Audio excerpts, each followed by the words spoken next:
He was 23. Your father may have known this airplane. Your uncle may have flown alongside men like him in a squadron with a name you were told as a boy. But this is not the story they brought home from the Pacific.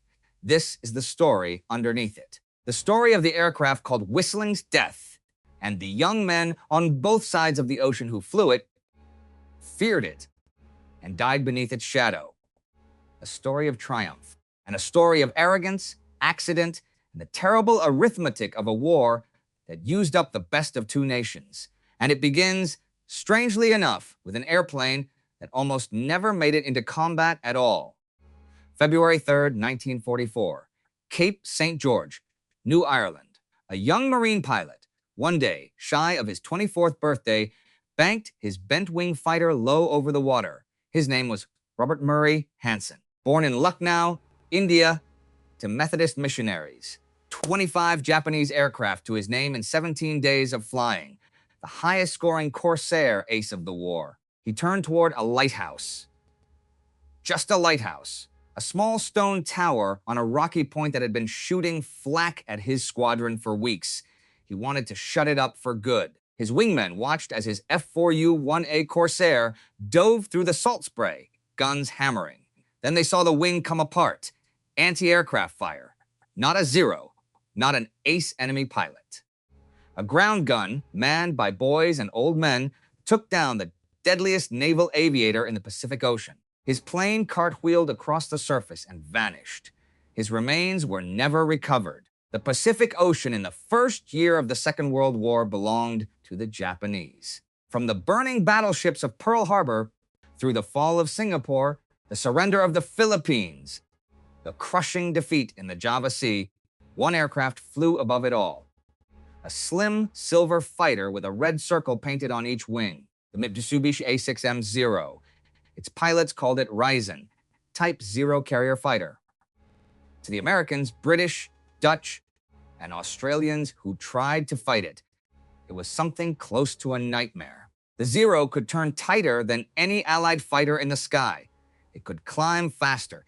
It could stay airborne for over 1,000 miles. In the hands of a Japanese Navy pilot who had trained for years, sometimes as many as 5, before ever seeing a cockpit in combat, it was, at low speed and close range, almost untouchable.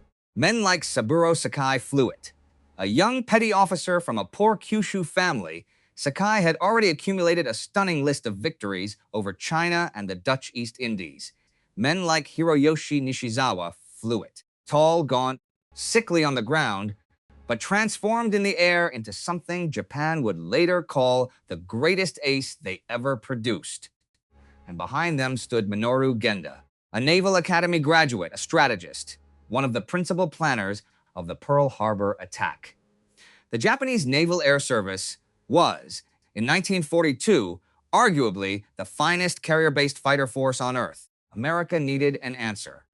In June of 1938, in a design office in Stratford, Connecticut, an engineer named Rex Beisel had already begun sketching one. Beisel worked for the Chance Vought Company. His assignment was to create a single-seat naval fighter around the largest, most powerful piston engine the Pratt Whitney Corporation could deliver.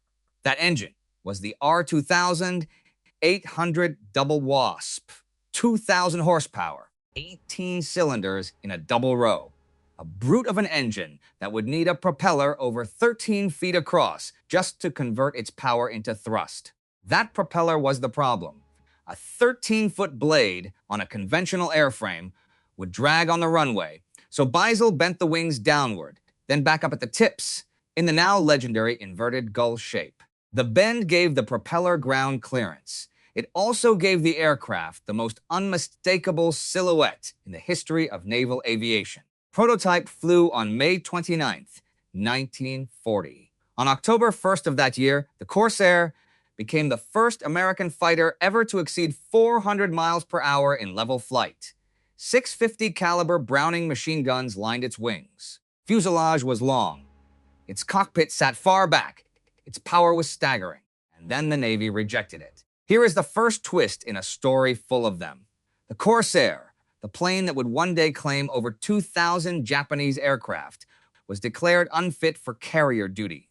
The long nose blocked forward visibility on landing approach. The left wing stalled before the right, causing brutal, unpredictable snap rolls at low speed. The landing gear bounced hard enough to launch the aircraft back into the air on the very deck it was meant to touch. Naval pilots gave it a name: Ensign Eliminator.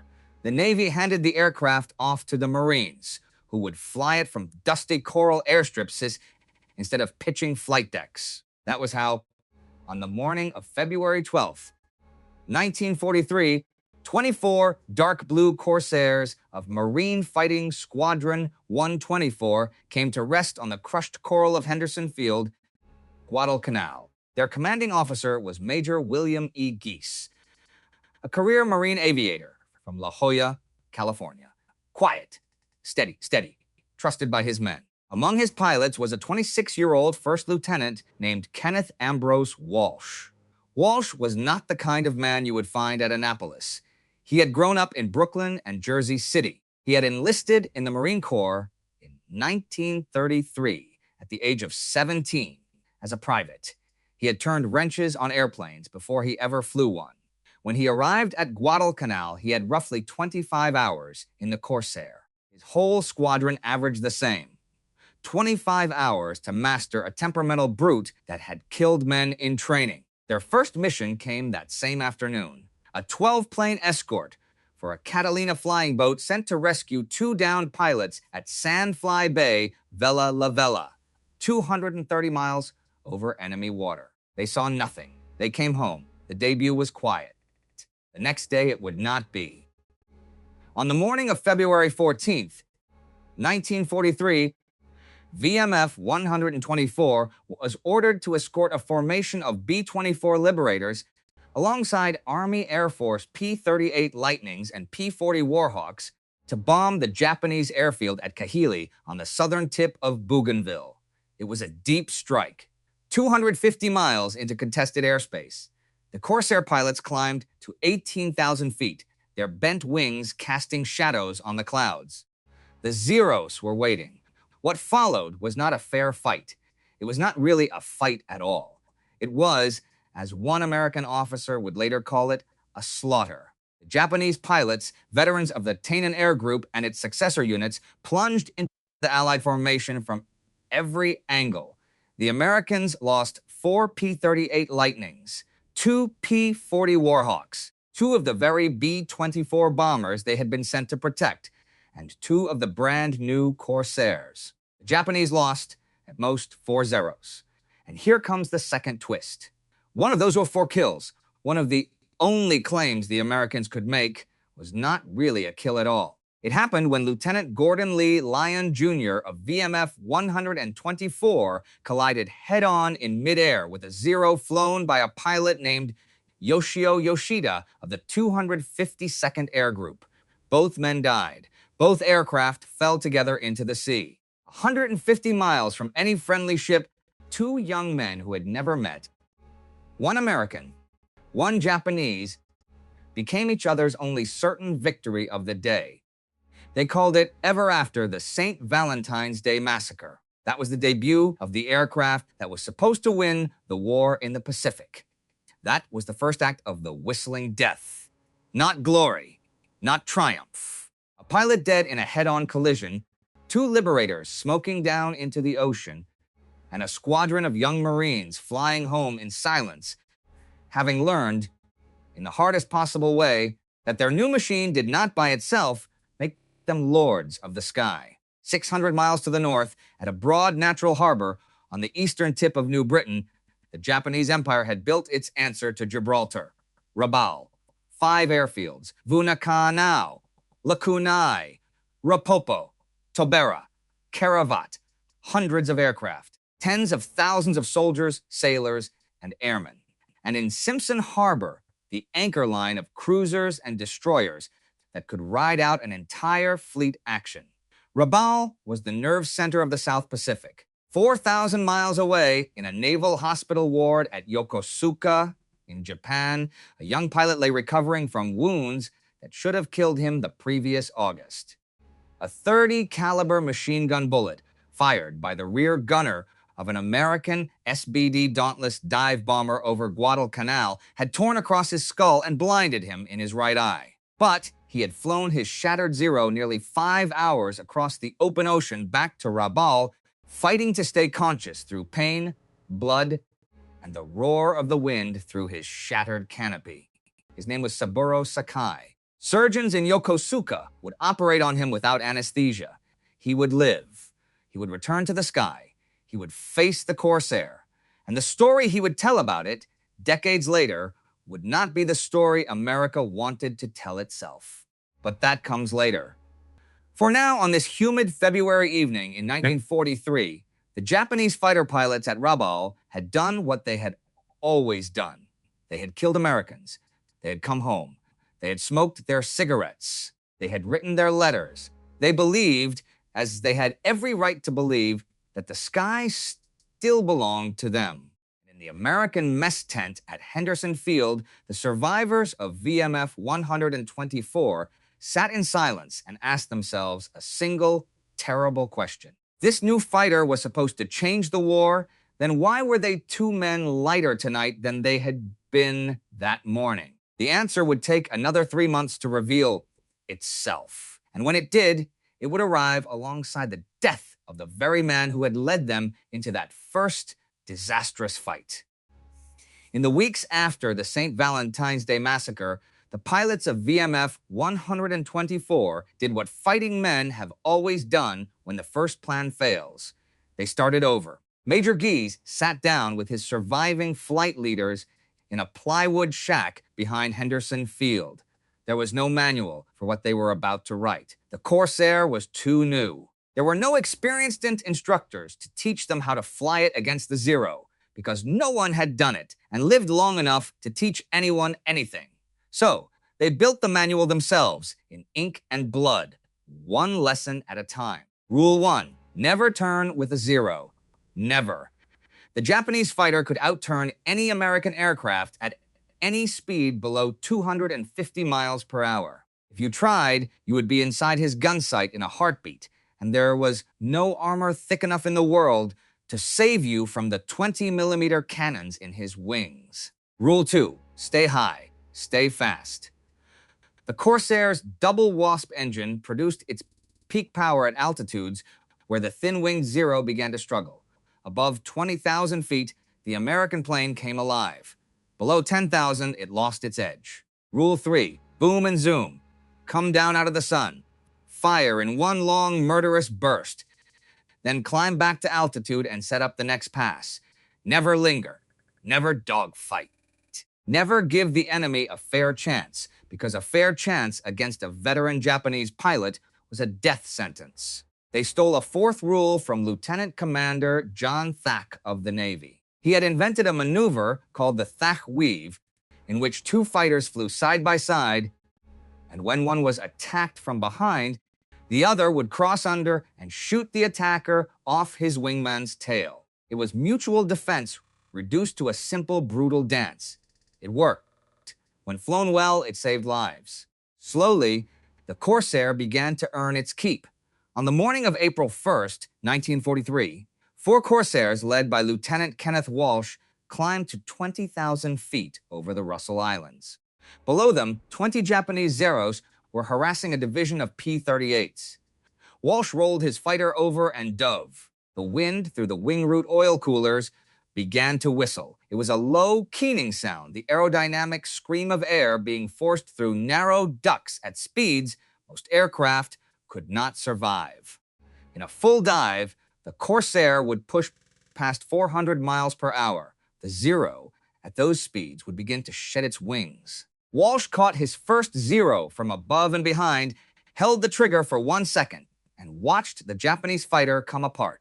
He climbed. He dove again. He killed a second. Then a third. 3 Zeros in one engagement. His wingmen brought down more. Not one Corsair was lost. Word of that fight traveled fast, both directions. 6 weeks later, on the morning of May 13th, 1943, Walsh flew another escort mission, this one to Kahili. Zeros rose to meet the American formation. Walsh dove into them. In the swirling melee, he brought down 2 more. That made 5. 5 confirmed kills. The magic number.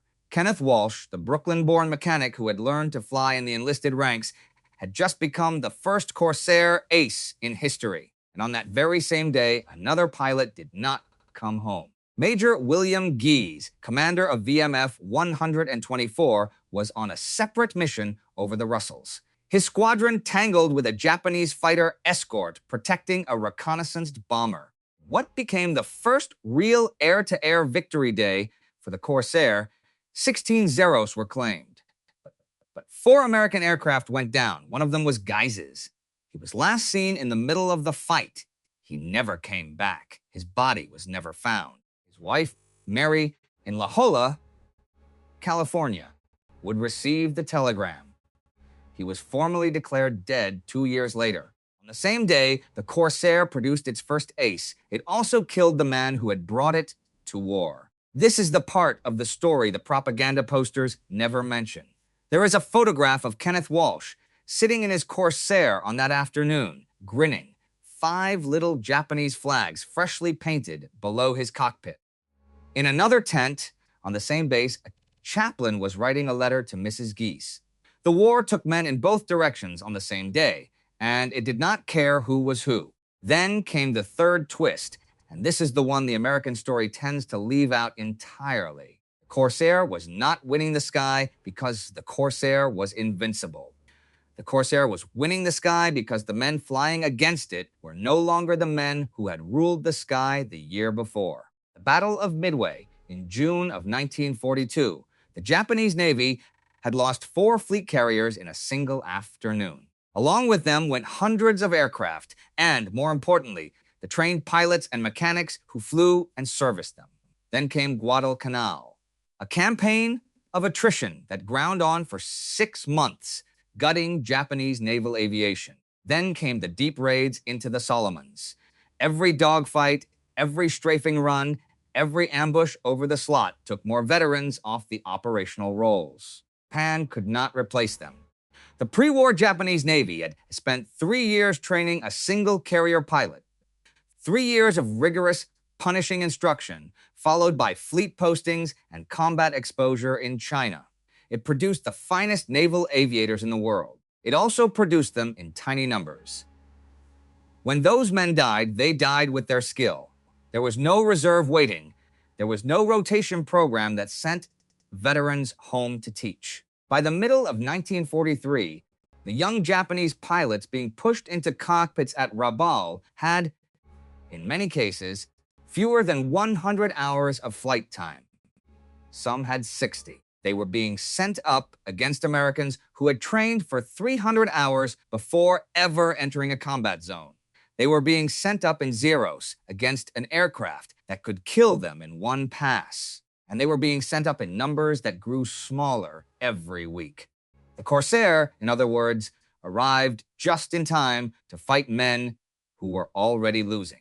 That does not diminish the courage of the American pilots. It does not diminish the terror of the Japanese ones.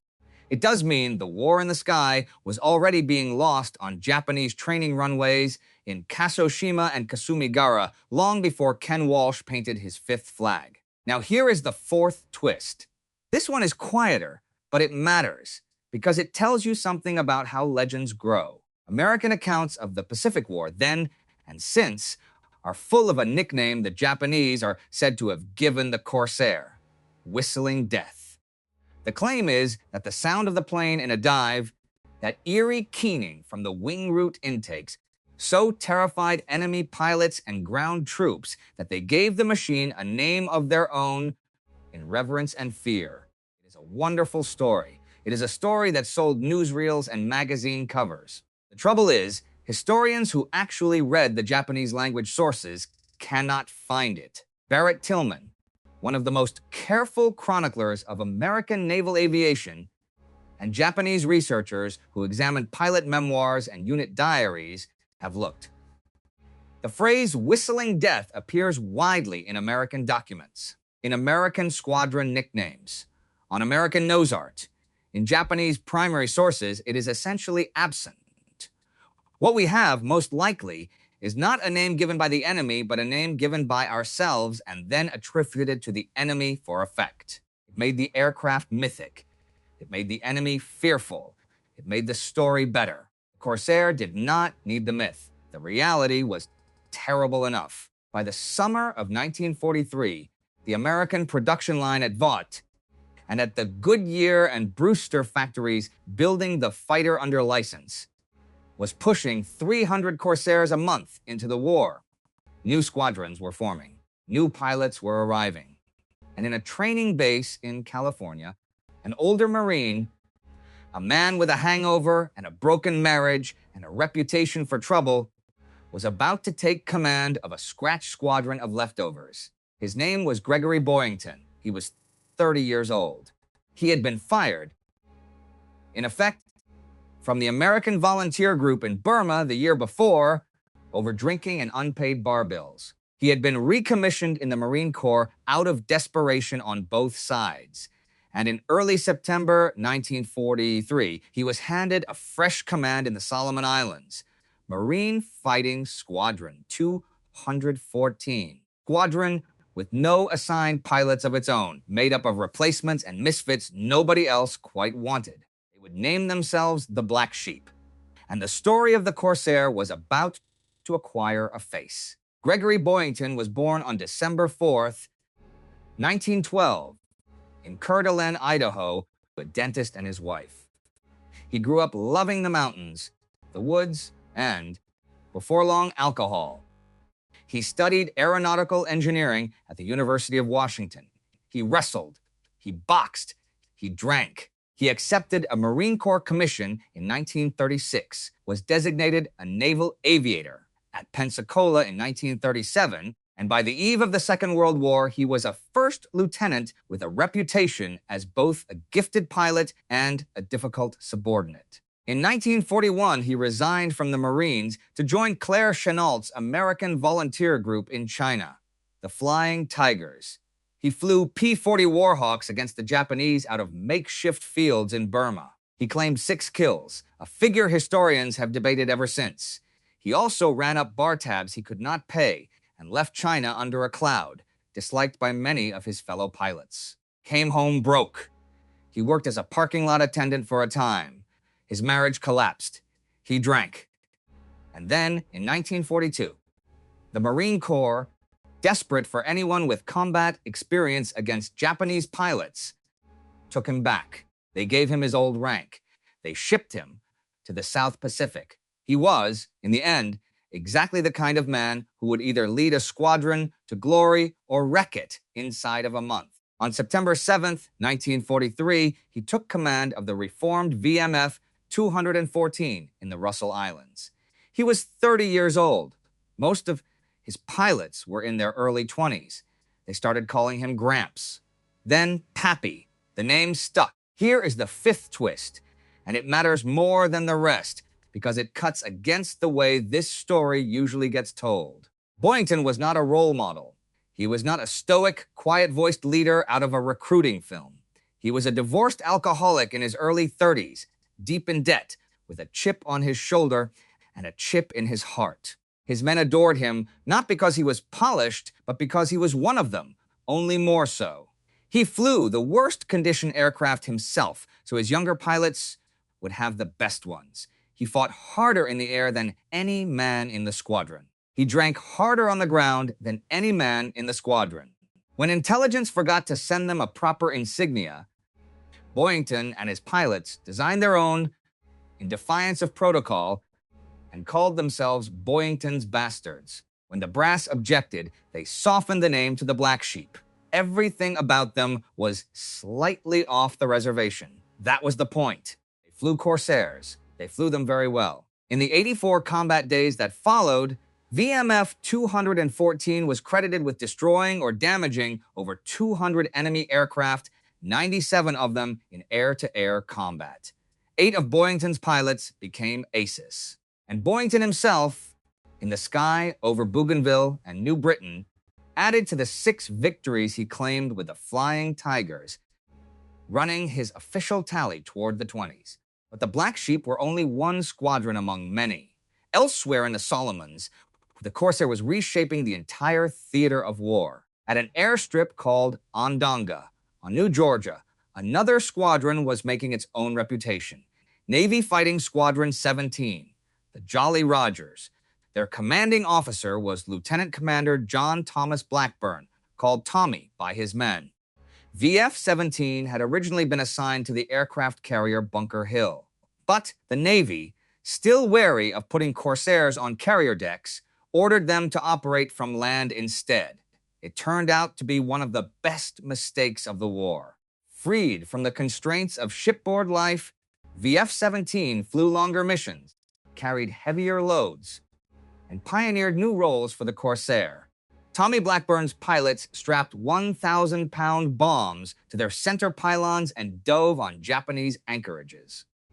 They lowered their landing gear to act as air brakes in a dive, learning by trial and error the peculiarities of a fighter that had never been designed for such work. In 76 days of combat, the Jolly Rogers were credited with more than 150 Japanese aircraft destroyed. Blackburn himself accounted for 11. Among his pilots was a young lieutenant named Ira C. Kepford. Kepford had been a college football player before the war, a big man with big hands, and he flew the Corsair the way he had played fullback. He got close, very close. He would hold his fire until he could see the Japanese pilot's face through the canopy, and then he would let go with all 6 machine guns at once. He would end the war with 16 victories, one of the leading Navy Corsair aces of the Pacific. But the deadliest Corsair pilot of them all was neither Boyington nor Kepford. He was a quiet, intense young Marine named Robert Murray Hansen. Hansen was 23 years old. He had been born in Lucknow, India, in 1920, the son of American Methodist missionaries.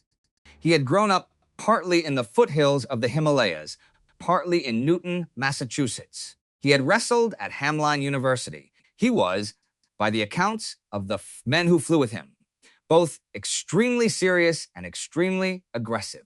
He would not have called it either. He would have called it doing his job. Hansen joined VMF 215, the Fighting Corsairs, in October of 1943, after a short stint with the Black Sheep. On November 1st, over Empress Augusta Bay during the Bougainville landings, he attacked a formation of 6 Japanese torpedo bombers single-handedly, breaking up their run on the American invasion fleet and knocking one of them down. Then his own Corsair was hit. He ditched in the ocean and paddled his rubber raft for 6 hours before the destroyer USS Sigourney found him. He was back in the air within days. Between the 14th of January and the 30th of January, 1944, Robert Hansen shot down 20 Japanese aircraft. 20 in 6 flying days. Alone against enemy fighters over Simpson Harbor, on the 14th, he claimed 5 in a single afternoon. On the 30th, escorting bombers over Rabaul, he brought down 4 more. His squadron mates started calling him Butcher Bob. He did not seem to enjoy the nickname. He simply kept flying. He was, on paper, the ace's ace of the Corsair. 25 confirmed victories in less than 6 months, the highest-scoring Corsair pilot of the entire war. Which brings us to the 6th twist, and this one is the one that breaks your heart if you look at it too long. On February 3rd, 1944, one day before his 24th birthday, First Lieutenant Robert Hansen took off from Piva South Airfield on Bougainville. He was part of a fighter escort covering 18 TBF Avenger torpedo bombers striking Tobera Airfield on New Britain. It was a routine mission by the standards of that terrible winter. The strike went in. The bombers dropped. Hansen and his flight turned for home. On the way back, Hansen asked his flight leader for permission to break off and go strafe a small stone lighthouse on Cape St. George at the southern tip of New Ireland. The Japanese had installed anti-aircraft guns in and around the lighthouse. It had been firing on returning American formations for weeks. It irritated him. Permission was granted. His wingmen watched him drop his Corsair to the wave tops and open up on the lighthouse with his 650 calibers. Then they watched the wing of his aircraft come apart. Not from a 0, not from an enemy ace. From a ground-fired flak burst, launched by frightened men in a stone tower, his Corsair cartwheeled across the surface of the ocean and broke into fragments. His remains were never recovered.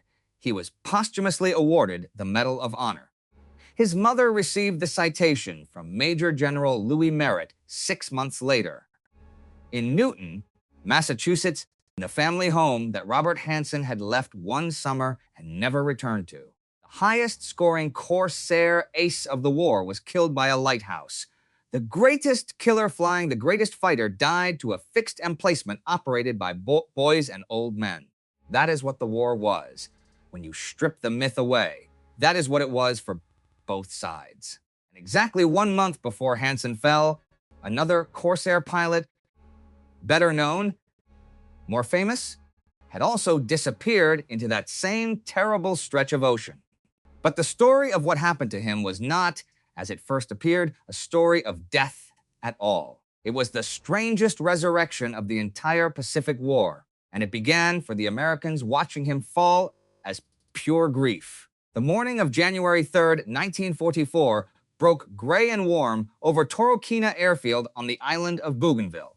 At 6:30 in the morning, Major Gregory Boyington climbed into an F4U Corsair. His squadron, VMF 214, was scheduled to rotate out of combat within days. This was to be, in effect, his last operational mission before rest. He needed only 2 more official victories to break the American record of 26 kills held by Eddie Rickenbacker of the previous war, and, more recently, by his own contemporary Joe Foss. He was tired.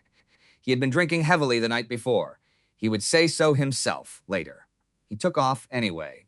48 Corsairs from Marine Aircraft Group 11 and its sister squadrons climbed with him. Their target was Rabaul. Above the great Japanese fortress, the sky came apart in the usual way. Boyington and his wingman, Captain George M. Ashmun, a soft-spoken pilot from New York, waded into a formation of Japanese Zeros. Boyington shot one down. That was number 26 or 27, depending on how you counted his Flying Tiger's claims. Ashmun was heard on the radio, calling out enemy positions, then telling Boyington that his own Corsair was hit and burning. Then the radio went silent. Below the low cloud layer, out of sight of the other Americans, both men went down. Ashmun's Corsair struck the water and did not come back up. Boyington's aircraft was on fire. He was wounded by both machine gun rounds and shrapnel. He managed somehow to level the burning fighter and dive over the side. He fell only 100 feet from his own aircraft into the sea. Above, his squadron mates circled. They could not find him. They saw nothing but oil and empty water. When they landed at Torokina that evening, they filed their reports. Boyington, missing, presumed killed in action. The Marine Corps sent a telegram. President Franklin Delano Roosevelt, in March of 1944, awarded Major Gregory Boyington the Medal of Honor. Posthumously, the nation mourned him. Newspapers ran his photograph, grinning under the canopy of his Corsair, with the caption reading, "Killed over Rabaul," except he was not dead.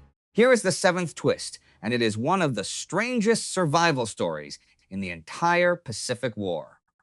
As Boyington drifted in the ocean off New Ireland, bleeding, half-blind from salt water, a shape rose out of the sea beside him. It was the Imperial Japanese Navy submarine I-181 on patrol in those very waters. Her crew, hearing the fight overhead and seeing the American in the water, surfaced and pulled him aboard. He was, in that moment, one of the most valuable prisoners the Empire of Japan had ever taken alive. They did not know it yet. Boyington was moved from the submarine to Rabaul, and from Rabaul, over the following weeks, on a bruising journey through Truk and Saipan and Iwo Jima, finally to Ofuna prison camp near Yokohama, Japan. In April of 1945, he was transferred again to the Omori camp, a small artificial island in Tokyo Bay. He was starved. He was beaten. He shared his imprisonment with, among others, the Olympic runner Louis Zamperini and the submarine skipper Richard O'Kane. He was there for 20 months. His squadron flew on without him. His family thought he was buried in the sea. Meanwhile, half a world away, the Corsair itself was undergoing a transformation of its own. Here is the eighth twist, and it is the one American storytellers almost always leave out. The very problem that had gotten the Corsair rejected from American aircraft carriers, the terrible landing behavior. The blind approach over that long nose, the vicious bounce of the tail wheel, was solved not by the United States Navy, but by the British. The Royal Navy's Fleet Air Arm, desperate for a modern fighter, had accepted Corsairs under Lend-Lease. British pilots flying off small escort carriers in the North Atlantic and the Pacific developed a curving landing approach that kept the deck in view until the last possible moment. British engineers modified the tailwheel oleo strut to reduce the bounce. They clipped 8 inches off each wingtip so the aircraft would fit under the low overheads of Royal Navy hangar decks. It was British modifications on British ships in British hands that finally proved the Corsair could operate from a carrier deck safely. Only then, in late 1944, did the United States Navy quietly revise its own policy and begin embarking Corsair squadrons on its own carriers. The plane the Navy had rejected as an ensign eliminator now flew off American flight decks toward the home islands of Japan. Nobody in America wrote a newspaper story about how the British had saved the Corsair, but they had. Here is the ninth twist, and it is the largest of them all in its consequences. For all the aerial victories, for all the aces, and the newspaper coverage, the great Japanese fortress at Rabaul was never invaded. It was never assaulted. Not one American Marine or soldier ever climbed those coral beaches with a rifle in his hands. Instead, the entire complex was cut off, isolated, and left to rot.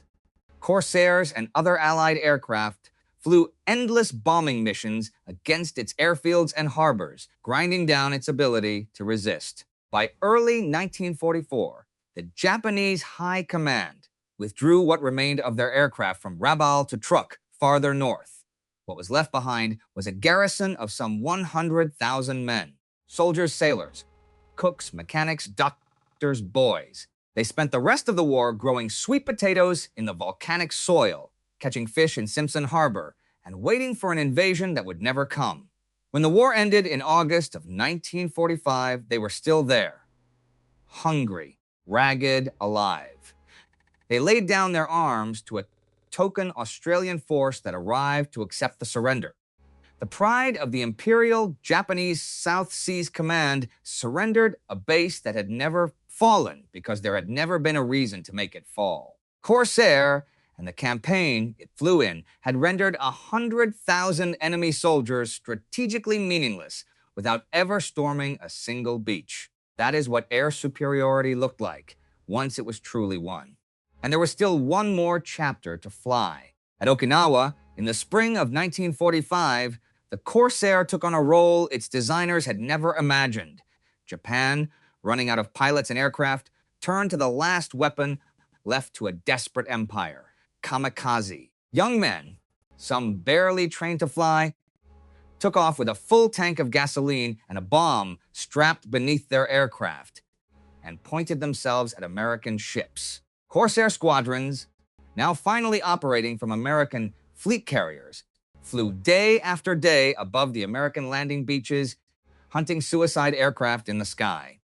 It was, in one sense, the culmination of everything the aircraft could do. In another sense, it was the ugliest work in aviation, killing 18-year-old boys who had already decided to die. And on the Japanese side, the finest of the finest were dying too.